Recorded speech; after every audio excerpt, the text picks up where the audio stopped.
Soy Patricia Villarruel del Universo de Ecuador. Me parece contradictorio que por un lado usted diga que lo que quiere es un país donde los periodistas trabajen en libertad y alabe desde este libro la propuesta del presidente ecuatoriano, cuando lo que nosotros vivimos es precisamente episodios de autocensura y es precisamente por eso las críticas que tiene la ley que ahora mismo está vigente en el país y que sobre todo se han pronunciado muchos organismos internacionales. Entonces, quería entender esa contradicción. Y por otro lado, usted hace referencia muchas veces al modelo de la Revolución Ciudadana de Rafael Correa. Quería saber qué aspectos son los que usted cree que son extrapolables a la realidad española. Muchísimas gracias por su pregunta respecto a la relación que tengan en el Ecuador los medios que sean más afines al gobierno y los medios como el que usted representa que lo sean menos. Creo que eso es un elemento de salud democrática, que haya periodistas en Ecuador que critiquen de manera contundente al gobierno y que pueda haber otros que lo defiendan. Y como decía antes, desconozco las características de la regulación, pero creo que es una cosa enormemente positiva que haya periodistas ecuatorianos tan agresivos con la acción de su gobierno, y más en un contexto en el que los apoyos electorales a Correa no han dejado de crecer en los últimos años. Es difícil encontrar un presidente en el mundo tan apoyado por su gente, por los ciudadanos de Ecuador, algo que además no se corresponde con los porcentajes de los medios de comunicación. Es curioso que haya países en los que el 60, el 70% de los ciudadanos vota a favor de un presidente y, sin embargo, el 80, el 90% de los medios de comunicación están en contra de ese presidente. Eso ocurre de manera muy habitual en América Latina. Respecto a si hay elementos extrapolables, yo diría que no. O sea, no se pueden extrapolar las cosas. Ecuador es un país muy diferente a España, para empezar, con una economía dolarizada, para seguir con una estructura del Estado mucho más débil que la de los países del sur, con realidades regionales completamente diferentes. Pero creo que ha tenido resultados macroeconómicos en los últimos 10 años, corríjame si me equivoco, muy positivos y que contribuyen a explicar el éxito electoral de Rafael Correa. Se ha reducido la desigualdad, se ha reducido la tasa de paro, prohibieron las comisiones en los cajeros automáticos y fueron capaces de disciplinar comportamientos abusivos del sector financiero, lograron hacer una reestructuración de la deuda sin ningún drama, los acreedores se pusieron a la cola, entendieron que tenían que cobrar un poquito menos, se produjo una mejora notable en las condiciones de trabajo. Ecuador, a través del programa Prometeo, está haciendo algo que esto a mí me da una enorme envidia. Hay centenares de doctores españoles que se van a trabajar a las universidades ecuatorianas porque allí les dan una oportunidad de desarrollar su profesión y, sin embargo, aquí en España no tienen ninguna ocasión. Ecuador ha apostado por la investigación y el desarrollo y, claro, pues es que ninguna persona normal puede estar en contra de estas cosas. Y creo que el presidente Correa, y hay muchas cosas en las que no estoy de acuerdo con el presidente Correa y con el gobierno de Ecuador, pero ha demostrado que con sentido común y escuchando a la gente se pueden hacer políticas públicas muy razonables, que a cualquier persona normal le gustan y que los ecuatorianos han sabido reconocérselo en las urnas, porque si no, nos explicaría que cada vez que hay unas elecciones el señor Rafael Correa obtiene más votos.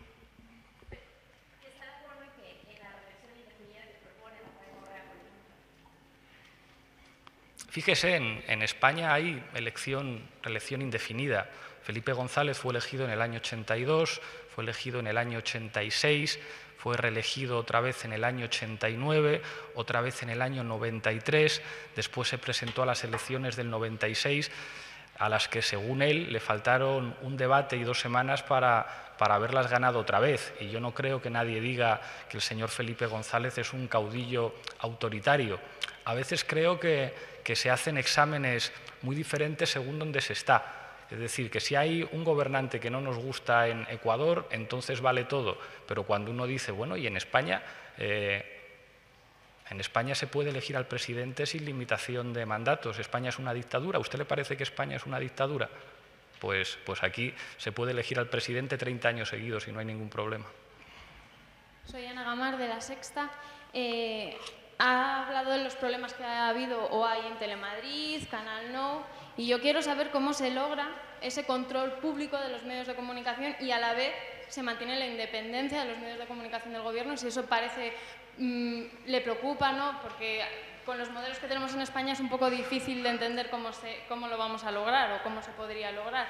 O sea, parece que el decir que tiene que haber control público da un poco de miedo de cara a que no existe independencia del gobierno. A mí, por lo menos, sí que me da esa sensación.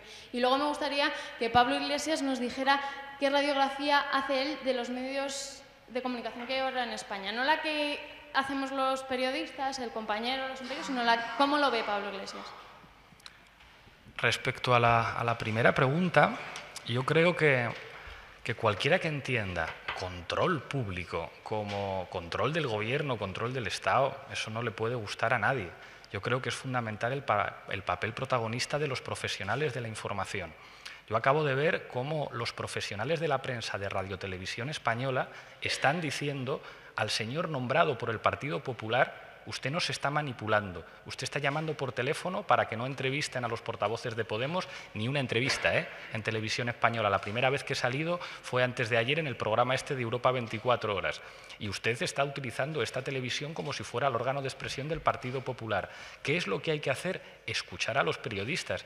Escuchar a los periodistas. ¿Por qué en las reuniones de redacción de los profesionales de la prensa no pueden definir la línea que marcan la línea del medio de comunicación? Pero eso no ocurre. ¿Cuál es el papel del sector público? Garantizar, o debería ser garantizar, el protagonismo de los profesionales de la prensa. Si nosotros lo único que pretendemos es empoderar a los profesionales de los medios de comunicación. Yo estoy harto de encontrarme periodistas del País, del Mundo, de La Sexta, de Cuatro, que me dicen muchas veces como con cara de pues trabajo donde trabajo y qué le voy a hacer, y me marcan la línea que me marcan, pero tenemos enormes simpatías hacia lo que estáis haciendo y nos parece de vergüenza la línea editorial que está manteniendo nuestro periódico. O sea, no puedo dar nombres porque no quiero que nadie pierda su trabajo, pero es una constante, periodistas de todos los medios de comunicación avergonzados con los titulares y con los editoriales que les imponen en sus periódicos. ¿Qué es lo que haríamos nosotros? Empoderar a esa gente,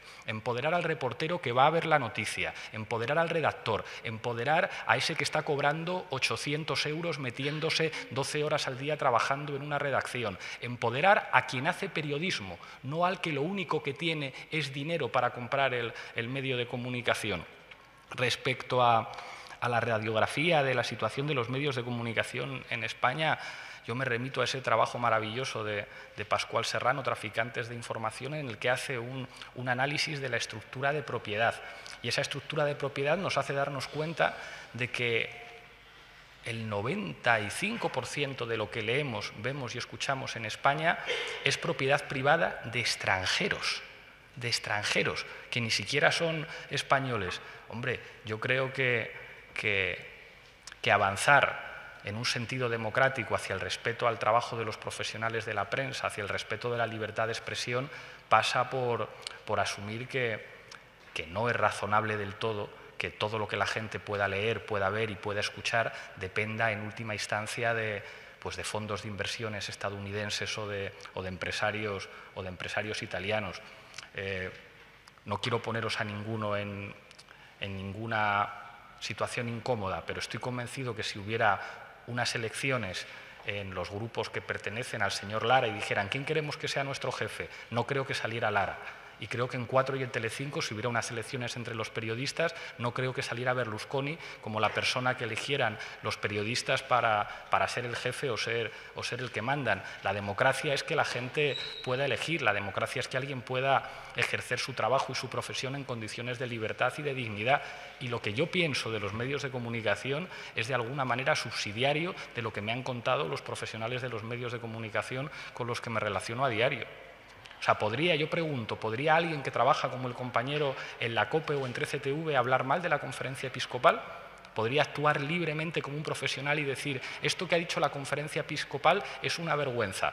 A lo mejor aquí dice que sí, porque ¿qué va a decir? Pero las sonrisas que veo entre vosotros cuando estoy preguntando esto creo que revelan cuál es la realidad de los medios de comunicación, y ahí creo que todos tenemos que trabajar para decir no puede haber una situación en la que ningún propietario le diga a un periodista de quién tiene que hablar bien o de quién tiene que hablar mal. Los periodistas tienen que ser libres para contar lo que quieran, y habrá periodistas de derechas, de izquierdas, de centro, periodistas católicos, periodistas ateos, y eso está muy bien, pero que el Estado garantice las condiciones para que esos periodistas puedan trabajar en libertad sin tener que rendir pleitesía a ningún millonario.